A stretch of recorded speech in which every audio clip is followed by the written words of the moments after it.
Baik, Assalamualaikum warahmatullahi wabarakatuh. Selamat bersua kembali dalam YouTube Cikgu Faiz bagi subjek Pendidikan Jasmani, Pendidikan Kesihatan tingkatan 2 tahun 2021. Baik, untuk minggu ini, minggu yang kelima, kita akan masuk kepada tajuk yang baru selepas kita selesai untuk unit 1.0 iaitu PIRS, reproduktif dan kesihatan. Kita akan masuk kepada 2.0, penyalahgunaan bahan, risiko penyalahgunaan bahan. Yang ini adalah slide yang kita akan belajar, dan saya akan masukkan ke dalam GC untuk bahan pautan kepada kamu untuk penambahan nota bagi kamu. Untuk minggu ini kita akan belajar penyalahgunaan bahan melalui video yang dihasilkan, dan pada minggu hadapan kita akan bagi latih tubi kepada kamu untuk kita lihat sejauh mana keberkesanan pengajaran ini dan kefahaman kamu berkenaan dengan video yang saya hasilkan. Saya minta maaf mungkin suara kurang jelas sedikit hari ini kerana keadaan tekak saya kurang mengizinkan. Okey. Baik. Risiko penyalahgunaan bahan. Okey. Risiko penyalahgunaan bahan ini adalah penyalahgunaan bahan yang boleh menyebabkan seseorang individu berisiko dengan masalah kesihatan, kegiatan antisosial dan perbuatan jenayah. Okey. Bahan-bahan yang disalahguna boleh memudaratkan kesihatan dan menyebabkan seorang individu yang terlibat mudah hilang pertimbangan dan melakukan perkara-perkara di luar jangkaan. Okey, kalau kita lihat hari ini kebanyakannya, terutamanya di Malaysia, penyalahgunaan bahan ini memang memberi kesan negatif kepada seseorang individu itu apabila dia akan hilang pertimbangan. Perkara-perkara yang pelik, perkara-perkara yang tidak bermoral ini berlaku jika penyalahgunaan bahan ini berlaku. Okey. Seterusnya, kesan. Kita boleh tengok ada beberapa kesan yang terjadi apabila penyalahgunaan bahan kepada diri sendiri.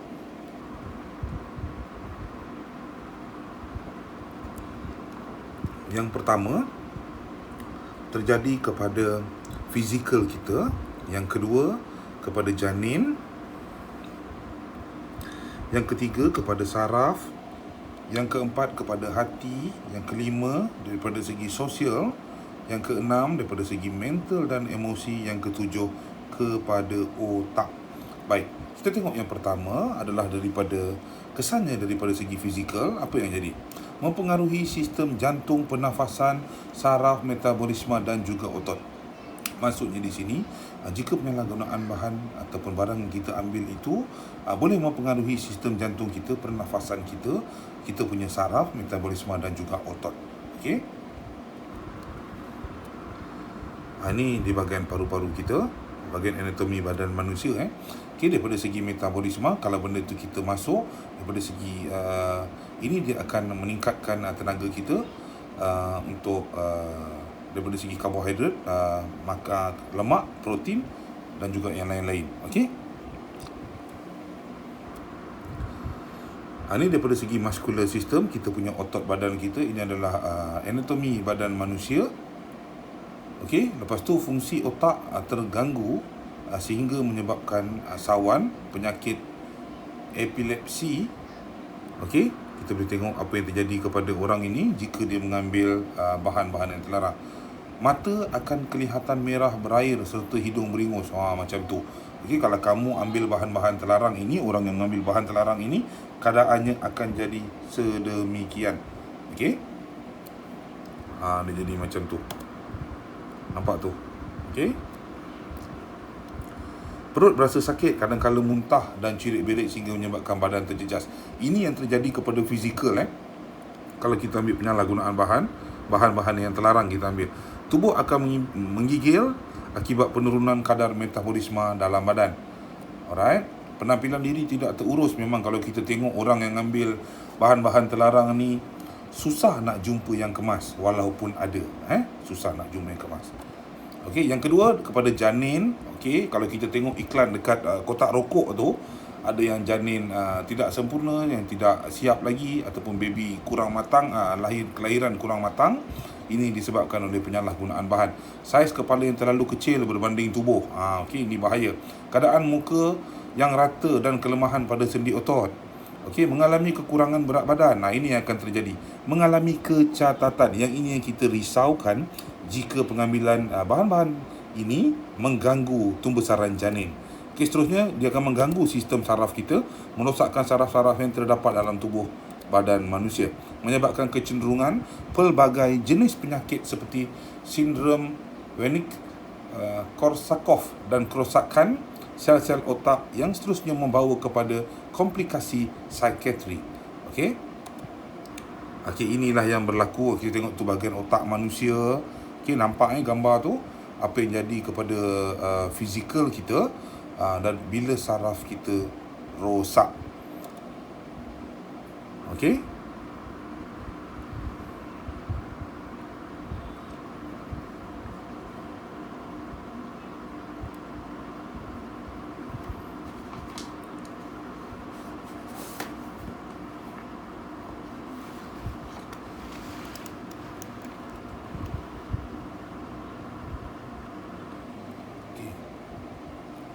Okey, ini yang dia cakap tadi. Dia akan laku kepala kecil, small head, undeveloped pinna. Okey, telinga dia akan jadi problem, hidung dia akan jadi kecil. Okey, pipi dia mungkin hilang. Alright. Yang keempat adalah berkenaan dengan hati. Dia akan merosakkan hati kita. Hati akan mengalami kerosakan yang serius, seperti sirosis hati yang boleh membawa maut. Ini bahaya. Mengurangkan kemampuan hati untuk berfungsi dengan lebih sempurna. Okey. Ni kita punya hati, normal liver. Kalau kita ambil bahan terlarang, awak nampak apa yang akan jadi. Okey, dia akan jadi rosak. Berbuih-buih macam itu, berketul-ketul. Okey. Don't damage your liver. Okey, jangan ambil ubat yang bukan-bukan, yang tidak disarankan oleh KKM, ataupun dadah, pengambilan alkohol dan sebagainya. Okey. Tu nampak tu. Okey, kalau yang healthy liver dia berwarna merah, fatty liver dia color orange sikit. Lepas tu cirrhosis ni dia ada biji-biji macam tu. Baik, dan seterusnya daripada segi sosial, apa yang akan terjadi kepada segi sosial? Hilang minat dan tidak mempedulikan tanggungjawab terhadap diri sendiri, keluarga serta masyarakat. Orang yang dah ambil bahan terlarang ini, dia akan lost benda-benda itu. Sebab kan tadi dia punya sarafnya dah terganggu, otaknya sudah terganggu, jadi dia sudah hilang tanggungjawab kepada diri sendiri. Itu sebab mereka ini tidak terurus. Keluarga dan masyarakat apa lagi? Bila diorang dah tak terurus, keluarga pun mungkin tidak mengambil berat. Okey, seterusnya masyarakat sendiri akan memandang mereka ini seperti kotor, jijik macam tu. Okey? Alright? Nampak tu apa yang jadinya. Prestasi dan disiplin kerja merosot. Bila orang yang ambil bahan terlarang ini, dia tak dapat saja bahan tu, dia akan menggigil. Mungkin dia akan rasa tak selesa. Macam mana nak dapat? Kat mana nak cari benda-benda macam ni? Dia tak dapat yang boleh membuatkan dia rasa khayal, rasa seronok nak buat kerja. Jadi dia akan lost. Prestasi kerjanya akan merosot. Okey? Tingkah laku, sikap berubah daripada yang diamalkan sebelum ini. Maksudnya, kalau sebelum ini dia suka buat kerja itu, ataupun dia orangnya aktif bersukan, tiba-tiba bila dia ambil barang-barang macam tu, dia jadi lost. Dia jadi macam orang sakit, kebingungan, rasa pelik, seolah-olah tak ada orang nak berkawan dengan dia. Kerana apa? Kerana dia sudah tidak terurus. Okey? Tidak menghiraukan kesihatan diri. Nampak tu, bila demam ke sakit habis, kerja berterabur kat atas tu. Okey? Boleh jadi cepat marah dan sebagainya. Bersikap pemarah sehingga berlaku perpecahan, penderaan dan keganasan dalam keluarga. Orang yang ambil barang-barang macam ni, bahan terlarang ini, itu sebab tajuk dia penyalahgunaan bahan. Orang yang ambil barang-barang begini boleh menyebabkan keretakan rumah tangga, ataupun kalau di dalam keluarga anak dia ngambil, boleh menyebabkan ibu bapa dia tergadai nyawa apabila anak nak membeli sesuatu menggunakan wang ringgit untuk belikan bahan terlarang ini, tapi tidak dapat, dan dia akan mula rasa marah, dia rasa nak mendera, ada keganasan dalam keluarga berlaku. Ini yang kita elakkan. Disebab itulah kita katakan risiko ataupun penyalahgunaan bahan ini tidak baik untuk masyarakat. Okey, lebih suka hidup menyendiri. Apa lagi nak buat? Dah tak ada buat benda lain, kenalah duduk diri sendiri. Okey, nampak tu? Disisir oleh keluarga dan masyarakat. Okey, kita pasti hari ini, kalau kita tahu di kalangan rakan-rakan kita, Saya minta jauh supaya tak ada dalam kawan-kawan kita. Kalau kita lihat orang yang mengambil bahan terlarang ini akan disisip oleh keluarga dan juga masyarakat, kerana masyarakat hari ini boleh kita katakan khawatir ataupun risau apabila mereka berada dalam kumpulan golongan individu yang mengambil bahan-bahan terlarang. Okey, daripada segi mental dan emosi dikenali sebagai kesan psikologi, berasa seronok, terangsang, halusinasi dan khayal.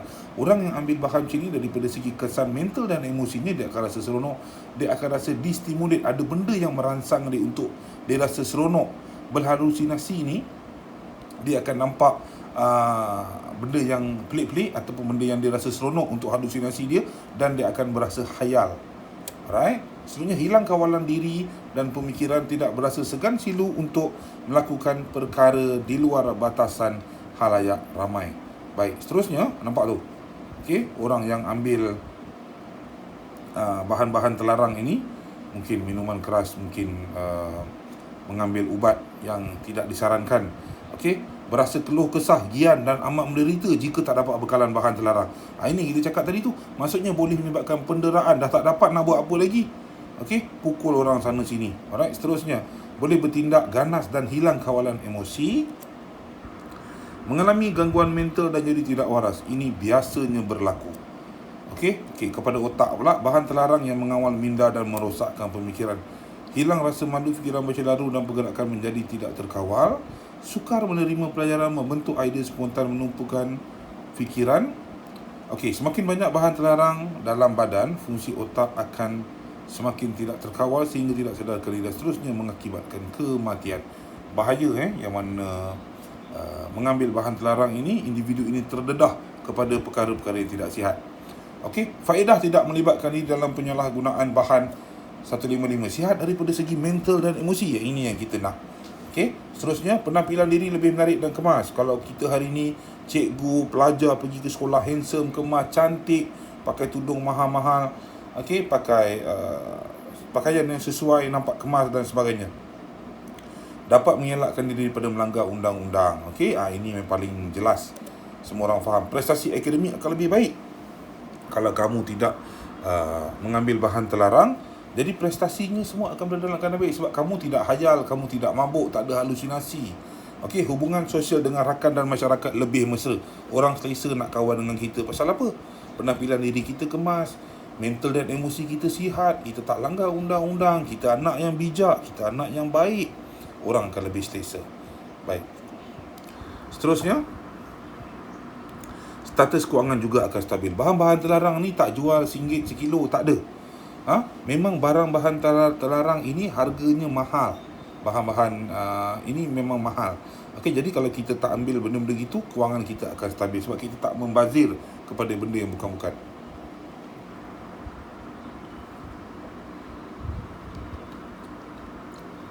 Kita boleh elakkan perpecahan keluarga.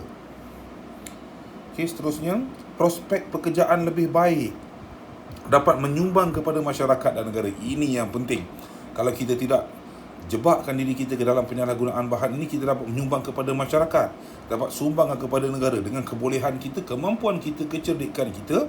Ini yang negara harapkan daripada masyarakat, anak-anak yang sekarang berada di sekolah, untuk kembangkan potensi diri supaya dapat membantu negara di masa hadapan. Itu harapan kita. Baik, kemahiran kecekapan psikososial. Okey, kesedaran diri, elak diri terjebak dengan penyalahgunaan bahan, bentuk minda yang positif. Kedua, pendidikan penyalahgunaan bahan, mendidik, memberi maklumat dan membendung masalah. Hubungan kekeluargaan dan interpersonal, mengambil berat, bertanggungjawab, penyayang, komunikasi. Seterusnya, pihak kerajaan dan bukan kerajaan. Kita kena adakan apa? Adakan kempen kesedaran, motivasi, bahan-bahan media. Contoh, kita adakan program Belia Benci Dadah. Katakan tidak kepada dadah, katakan tidak kepada ponteng, katakan tidak kepada buli dan sebagainya. Baik, sekian, terima kasih. Jadi saya harap apa yang kita sampaikan ini dapat membantu kamu daripada segi pembelajaran kita untuk minggu yang kelima ini. Saya akan kongsikan slide ini ke dalam Google Classroom tingkatan 2 bersama dengan Cikgu Husnisha dan juga Cikgu Hana. Dan soalan latih to be kita akan berikan pada minggu hadapan. Saya Cikgu Faiz, mohon maaf jika penjelasan saya kurang jelas. Jika kamu kurang faham, boleh hubungi saya melalui WhatsApp di dalam grup ataupun secara personal untuk saya beri penjelasan yang lebih baik kepada kamu. Itu saja untuk kelas kita minggu ni. Saya ucapkan terima kasih kepada semua. Jaga diri, jaga kesihatan. Sama-sama kita doakan COVID-19 ini berlalu pergi dan kita boleh kembali ke sekolah untuk sesi pembelajaran secara bersemuka.